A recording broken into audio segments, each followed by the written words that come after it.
Saudara-saudaraku, mari kita menyatukan hati di dalam doa.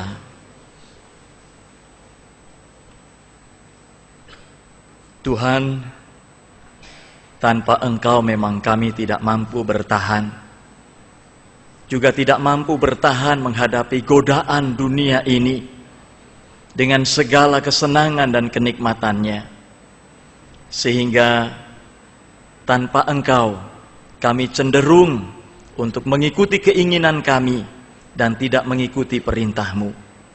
Saat ini kami membuka hati dan pikiran kami, Tuhan. Kami rindu menerima sapaan sabda-Mu. Sabda, firman yang memimpin kami pada kehidupan yang benar, sebagaimana Engkau kehendaki. Sabda dan firman yang memimpin kami untuk menjadi pribadi-pribadi yang berbeda, yang menyatakan kemuliaan dan keagungan-Mu. Tuhan, urapi setiap kami. Kuasailah hati setiap kami dalam kuasa Roh-Mu yang kudus, agar kami dimampukan untuk memahami firman-Mu, memeliharanya, dan memberlakukannya dalam kehidupan kami. Kami mau memohon Engkau melayakkan setiap kami dari cacat celah dan segala noda dosa pelanggaran kami. Kasih dan pengampunan-Mu Tuhan Yesus kiranya melayakkan baik hamba-Mu ini yang akan menyampaikan firman-Mu, maupun setiap anak-anak-Mu yang memberi telinga dan hati untuk mendengarkan sabda-Mu. Kami berdoa demi nama Tuhan Yesus Kristus. Amin. Saudara, mari kita siapkan dua bagian Alkitab yang akan kita baca pada hari ini. Yang pertama terambil dari Keluaran 20 ayat 15 dan Efesus 4 ayat 28. Sementara kita menyiapkannya, kembali paduan suara Hana Simeon akan mempersembahkan pujian dari Mazmur 95, Mari Pujilah Tuhan.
Saudara, sudah siap bagian Alkitab yang akan kita baca dari Keluaran 20 ayat 15 dan Efesus 4 ayat 28. Paduan suara Hana Simeon tadi mengajak kita, mari pujilah Tuhan. Sekarang ketika saya bertanya, silakan saudara menjawabnya dengan membaca Keluaran 20 ayat 15. Dengan apa cara kita memuji Tuhan? Jangan mencuri. Efesus 4 ayat 28, mari juga kita baca bersama-sama. Inilah cara kita juga memuji Tuhan. Orang yang mencuri, janganlah ia mencuri lagi, tetapi baiklah ia bekerja keras dan melakukan pekerjaan yang baik dengan tangannya sendiri, supaya ia dapat membagikan sesuatu kepada orang yang berkekurangan. Demikianlah sabda Tuhan. Berbahagialah setiap mereka yang mendengarkan dan memelihara serta melakukan sabda Tuhan. Haleluya. Haleluya. Haleluya. Haleluya.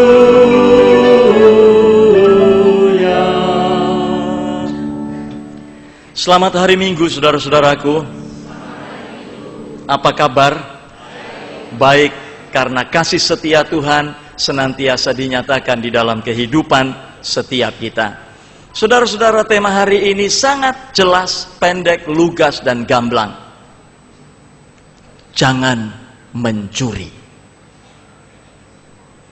Perkenankan saya bertanya pada saudara, ada 2 pertanyaan, saudara. Silahkan dijawab dengan angkat tangan. Siap dengan pertanyaan ini ya, siap dengan jawabannya. Adakah dari antara saudara yang hadir dalam kebaktian ini belum pernah mencuri sepanjang hidup sampai saat ini? Silahkan angkat tangan yang belum pernah mencuri. Ini ada Pak Pendeta Makonda di sana juga tidak angkat tangan. Ini ada pendeta yang berkhotbah di mimbar juga nggak angkat tangan. Nah, kalau pertanyaan pertama tidak terjawab, saudara-saudara, ada pertanyaan kedua. Adakah dari antara saudara-saudara yang hadir dalam kebaktian ini selama hidup sampai saat ini sudah pernah mencuri? Angkat tangan. Iya, saya juga pernah. Iya, saya pernah mencuri. Pernah, Bapak Ibu. Jadi, ternyata yang hadir dalam kebaktian ini mayoritas siapa? Pencuri, saudara-saudara. Bapak Ibu yang jawab lo ya, saya hanya menegaskan. Iya, saudara-saudaraku yang dikasihi Tuhan, setidaknya setiap kita pernah punya pengalaman mencuri. Entah mencuri apa itu. Tapi yang saya selalu ingat adalah kalau ibu saya bikin lauk yang enak, kalau beliau sedang entah di mana tidak di dapur, saya cari-cari kesempatan. Ibu nggak lihat ya, lalu saya buka lemari, saya ambil, maka berkuranglah bagian adik-adik saya. Itu yang setidaknya kita semua pernah lakukan. Entah dalam skala yang sangat kecil atau lebih besar dan seterusnya. Yang jelas mencuri tetaplah mencuri. Ya, saudara-saudaraku yang dikasihi Tuhan, pada umumnya mencuri diartikan sebagai tindakan mengambil sesuatu yang bukan miliknya tanpa sepengetahuan si pemilik. Pada umumnya begitu diartikan mencuri itu. Dalam kamus besar bahasa Indonesia, cetakan ketiga tahun 2005, Di sana dikatakan begini, saudara-saudara. Mencuri adalah mengambil milik orang lain tanpa izin atau dengan tidak sah. Biasanya dengan sembunyi-sembunyi. Lihat enggak ya orang? Itu dia. Itu mencuri. Nah, saudara, saya rasa tidak pernah ada seorang pun di antara kita yang mengajar atau diajar untuk mencuri di dalam kehidupan ini.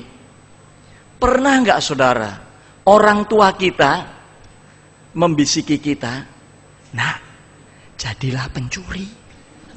Jadilah pencuri. Bapak dan ibu akan mengajarkan cara mencuri yang paling baik, paling hebat, tidak diketahui orang." Ada enggak Bapak Ibu? Enggak ada. Enggak ada. Tapi anehnya, sesuatu yang tidak diajarkan itu kita semua bisa lakukan. Hebat kan? Hebat itu. Orang yang diajari sekian lama hal-hal baik untuk melakukannya susah. Tapi mencuri gak usah diajarin, saudara. Bayi yang sudah tahu keinginan, tumbuh semakin gede, ngerti dia bagaimana cara mencuri. Itu luar biasa. Apa penyebabnya? Karena kuasa dosa sudah merusak kehidupan ini. Saudara, potensi mencuri itu ada dalam diri siapapun. Ada juga dalam diri pendeta Yanu. Ada dalam diri siapapun. Tidak pandang apa pangkatnya, jabatannya, kedudukannya. Anak kecil, orang tua, wanita, laki-laki.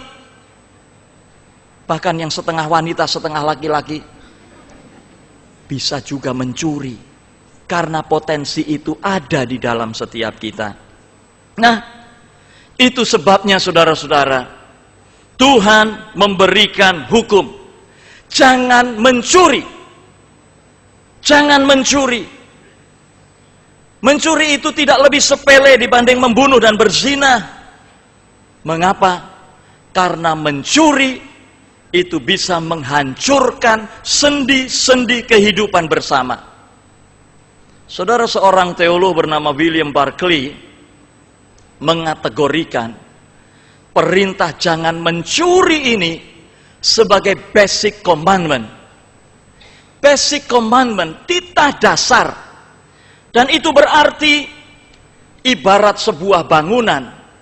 Kalau dasarnya itu rapuh dan dasarnya atau fondasinya hancur, maka runtuh dan ambruklah pula struktur yang ada di atasnya.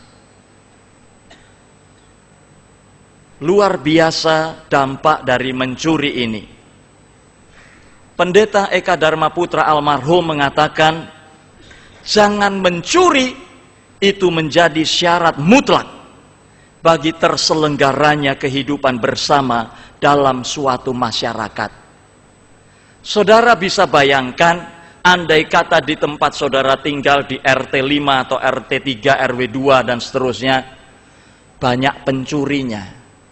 Apa yang saudara rasakan sebagai bagian dari masyarakat di tempat itu? Sejahterakah? Merasa amankah saudara tinggal di situ? Saya rasa tidak. Saudara bayangkan, andai kata negeri yang kita tempati dan kita hidup bersama di dalamnya ini dipenuhi dengan maling. Apa yang terjadi, saudara-saudara? Kehidupan ini tidak akan pernah menjadi baik karena ada begitu banyak maling yang hanya memikirkan dirinya sendiri. Saudara-saudaraku yang dikasihi Tuhan, Alkitab tidak memberi definisi eksplisit tentang mencuri. Tetapi hal jangan mencuri ini sering diulang-ulang di dalam Alkitab di beberapa ayat. Untuk apa?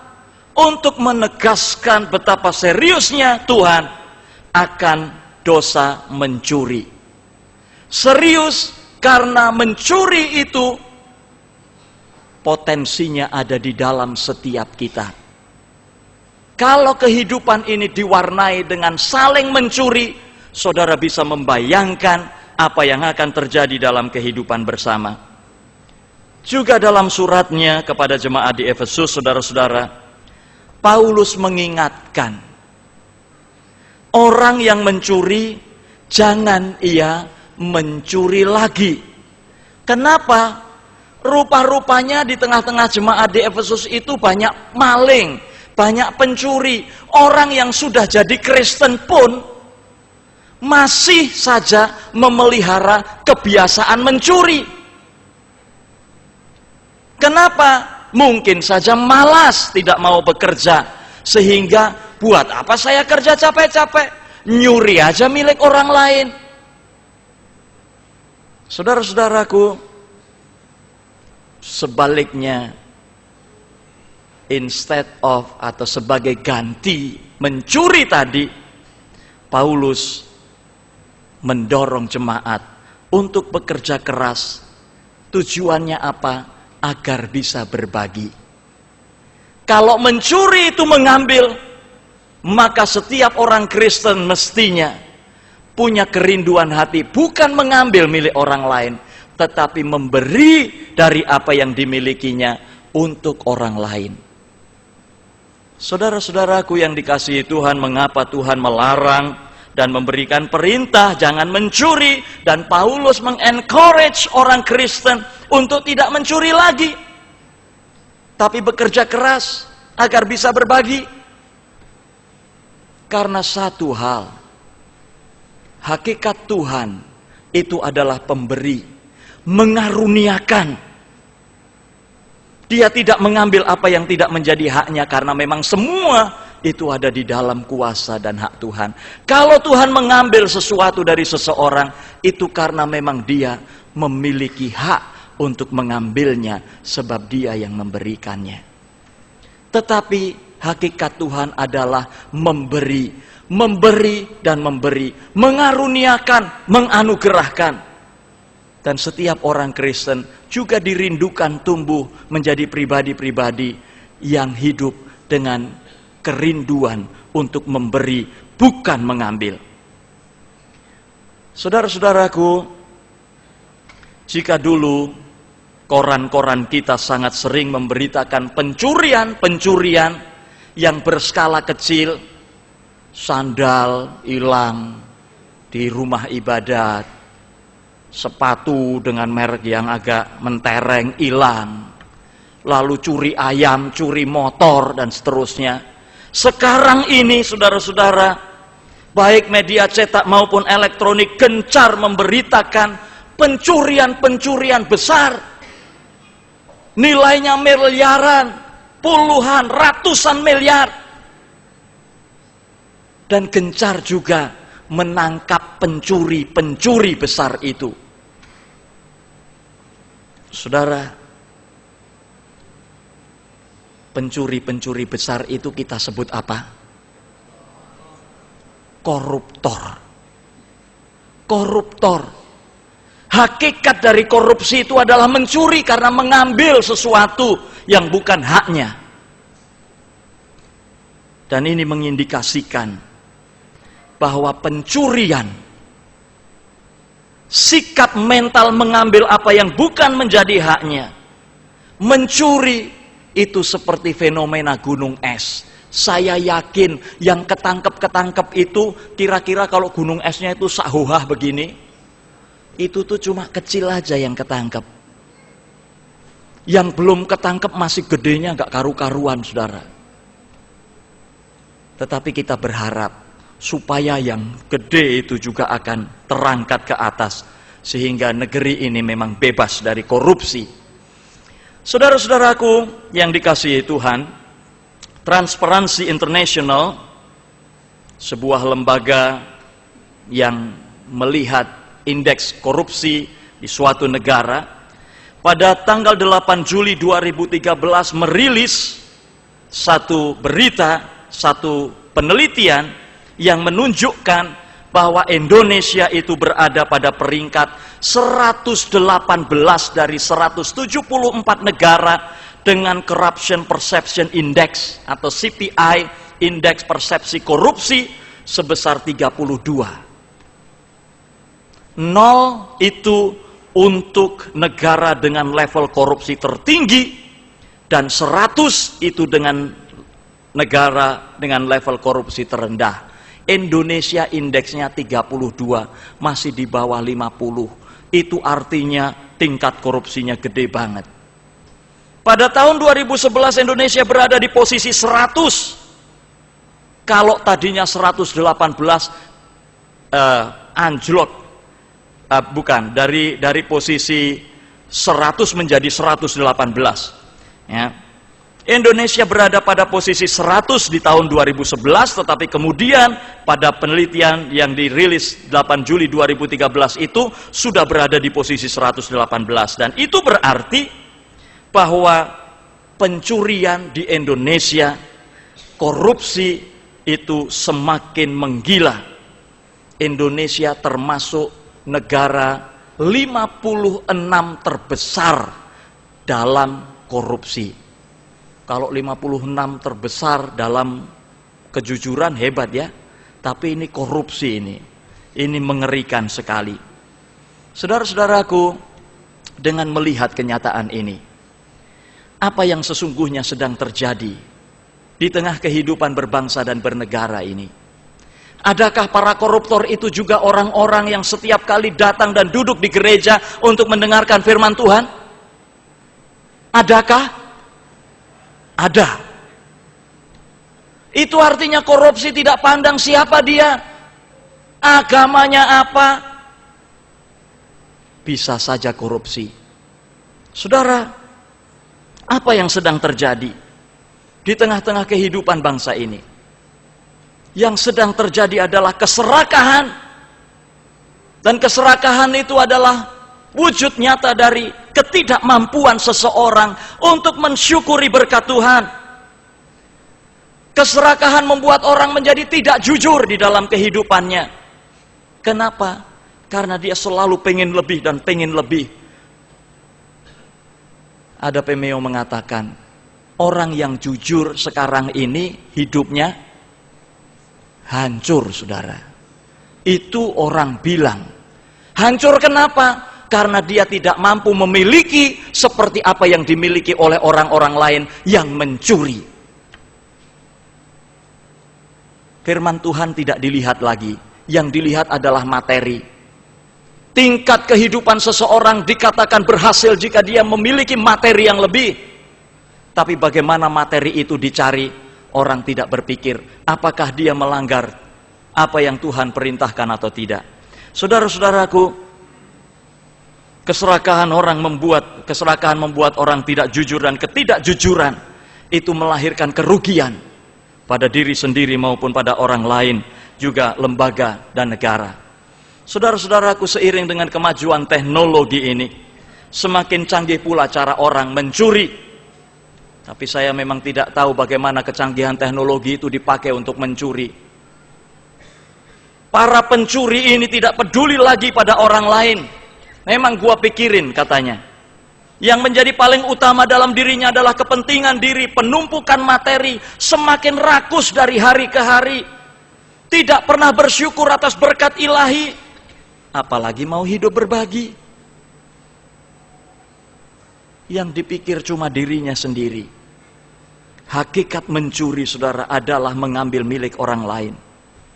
Saudara, bagaimana praktek mencuri ini mewujud nyata dalam kehidupan kita? Mungkin kita bisa berbangga, aku tidak mencuri uang perusahaan, aku tidak mencuri uang negara, aku tidak melakukan korupsi. Tetapi apakah persoalan mencuri hanya sebatas mencuri harta negara atau perusahaan? Tidak, saudara. Ada begitu banyak wujud nyata dalam kehidupan kita, bagaimana mencuri itu bisa kita lakukan.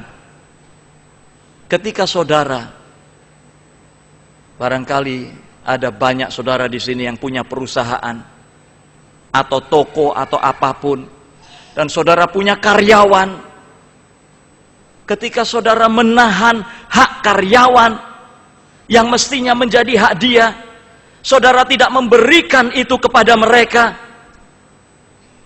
itu saudara sudah mencuri. Saudara menahan apa yang menjadi hak orang lain untuk saudara. Sekalipun orang itu tidak tahu, tapi Tuhan tahu, saudara sedang menahan haknya. Buat kepentingan saudara, kalau ada. Mencuri bisa ketika kita tidak memberikan waktu yang seharusnya menjadi hak keluarga kita. Suami dan anak-anak kita atau istri dan anak-anak kita mungkin merindukan saat dimana kita berkumpul bersama-sama. Tetapi dengan alasan lain saudara bilang untuk kepentingan dan kesenangan saudara sendiri.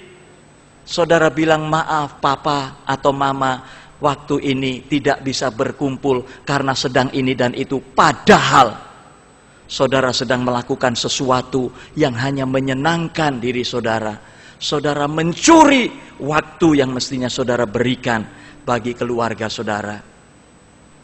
Ketika saudara mendaku sesuatu yang sesungguhnya berasal dari orang lain, baik itu ide, pendapat, atau suatu karya, plagiat, itu saudara mencuri. Karena saudara tidak berusaha apapun, saudara hanya kemudian mengadopsi dan menyatakan bahwa itu adalah sesuatu yang muncul dari pikiran saudara. Saudara-saudaraku, mencuri bisa terjadi dalam banyak hal. Pencurian dalam segala bentuknya adalah manifestasi dari kemalasan. Tidak mau bekerja, tetapi mau hidup enak, sehingga ambil jalan pintas mencuri. Pencurian adalah manifestasi dari keserakahan dan ketidakjujuran, pementingan diri sendiri, ketidakpedulian pada orang lain. Pencurian adalah manifestasi dari ketiadaan takut akan Tuhan dan ketidakmampuan mensyukuri berkat Tuhan. Saudara, orang yang berani mencuri itu karena dia tidak dilihat oleh orang-orang di sekitarnya, tapi dia tidak peduli bahwa Tuhan dengan matanya yang begitu tajam melihat apa yang sedang dilakukan. Orang yang mencuri adalah orang yang tidak takut akan Tuhan. Saudara-saudara, saya akan menutup khotbah ini dengan sebuah artikel yang sangat menarik buat saya. Mungkin orang bilang, Pak Pendeta, di zaman seperti ini kok bicara soal jangan mencuri. Kuno, Pak. Semua orang sudah mencuri kok. Masa saya juga nggak mencuri? Mungkin bisa saja begitu. Justru karena semua orang mencuri, maka perintah Tuhan jangan mencuri ini menjadi sangat relevan di dalam kehidupan ini. Karena kita harus menunjukkan sebuah kehidupan yang berbeda. Seperti kehidupan yang ditunjukkan oleh seseorang yang bernama Jenderal Ursinus.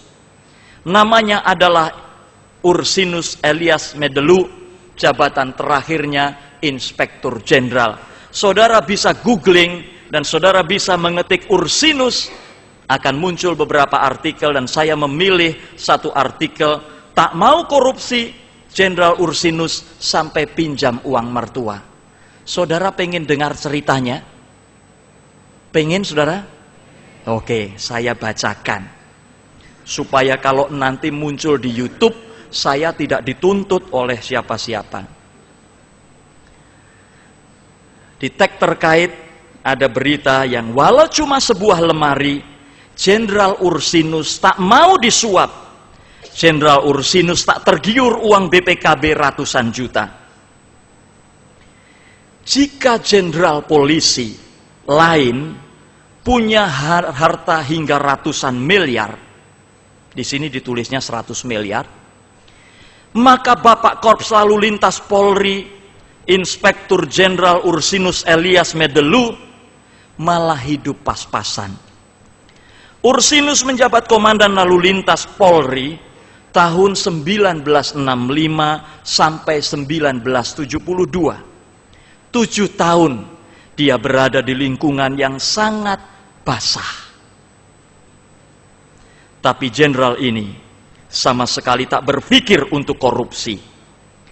Gajinya saat itu sebagai inspektur jenderal polisi tidak besar. Karena cuma mengandalkan gaji, Ursinus bahkan terpaksa ngutang sama mertua untuk membiayai istri dan 8 anaknya. Keluarga besar, saudara. Anaknya 8. Ursinus merasa semakin beruntung karena istrinya Napa Dahlia Adriana Christina Medelu juga mengikuti gaya hidupnya yang sederhana. Padahal biasanya ibu-ibu Korps Bayangkara dikenal hidup glamor. Napa bisa menerima pola kehidupan saya yang dianggap melawan arus. Terkadang saya merasa kasihan kalau mengingat istri mengalami kondisi serba sulit. Ungkap Ursinus dalam buku Bayangkara, Pejuang Melawan Penjajah dan Arus Korupsi, terbitan Gramedia Pustaka. Secara gamblang, Ursinus mengakui untuk ukuran seorang jenderal, kehidupannya sangat memprihatinkan. Uang pensiunnya tak cukup membiayai keluarganya. Tapi dia tak menyesal. Buatnya, kemewahan yang berasal dari hasil korupsi malah membuatnya lebih menderita. Napa beberapa kali memberitahu soal keterbatasan uang untuk biaya hidup. Tapi dia tak mengomel atau marah-marah. Sebatas memberitahu saja, tambahnya. Setiap menghadapi masalah keuangan, untungnya Ursinus merasa Tuhan selalu memberinya jalan.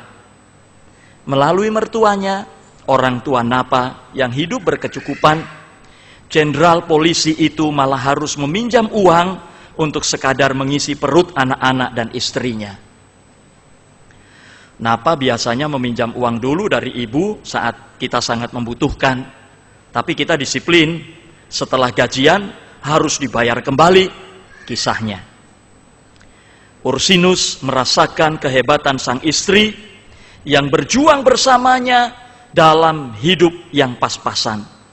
Padahal Napa terbiasa dengan hidup layak. Saya anggap ini kebaikan Tuhan, karena Napa tidak pernah menekan agar mencari uang yang tidak benar. Tandas mantan Kapolda Sumut ini bangga. Anak sulung Ursinus, Elias Christian Medelu, menuturkan, mungkin di perumahan perwira tinggi Polri dulu, keluarga Ursinus yang hidupnya paling sederhana. Soal kejujuran, Ursinus sangat tegas. Tak ada 1 rupiah pun uang kepolisian boleh dikorupsi. Papa takut hukum Tuhan. Dia tak mau korupsi, kata Elias soal mendiang ayahnya yang meninggal 8 Januari 2012 lalu. Saudara-saudaraku, hari ini kita diperintahkan Tuhan, jangan mencuri. Supaya apa? Supaya kita bisa hidup bersama orang lain tanpa perasaan curiga, tanpa perasaan takut, dan perasaan tidak aman. Yang kedua, yang jauh lebih penting adalah agar lewat hidup yang jujur dan bersyukur, kita menjadi saksi-saksi kemuliaan Tuhan. Amin.